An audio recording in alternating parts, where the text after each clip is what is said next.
რესტორანი კრწანისი წარმოგიდგენთ საქართველოში ერთ-ერთ პოპულარულ კერძს, რომლის სახელწოდებაა ჩაქაფული. ჩაქაფულის მომზადების წესს წარმოგიდგენთ რესტორნის შეფმზარეული გიორგი იაკობიშვილი.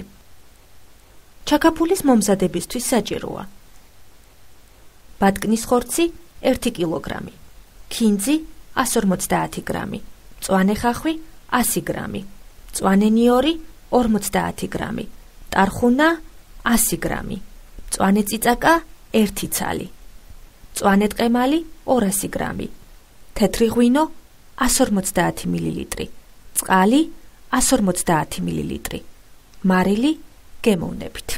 რა გვჭირდება ჩაქაფულის მოსამზადებლად? ქვაბი, დანა, ჩამჩა, დაფა, თასი. მომზადების წესი შემდეგნაირია. ბატკნის ხორცი დავჭრათ წვრილ ნაჭრებად. მოვათავსოთ თასში. წვრილად დავჭრათ ქინძი, მწვანე ხახვი, ტარხუნა, მწვანე ნიორი, მწვანე წიწაკა. მოვათავსოთ თასში და ავურიოთ კარგად. ქვაბში მოვათავსოთ 1 ფენა ხორცი. მოვაყაროთ მარილი.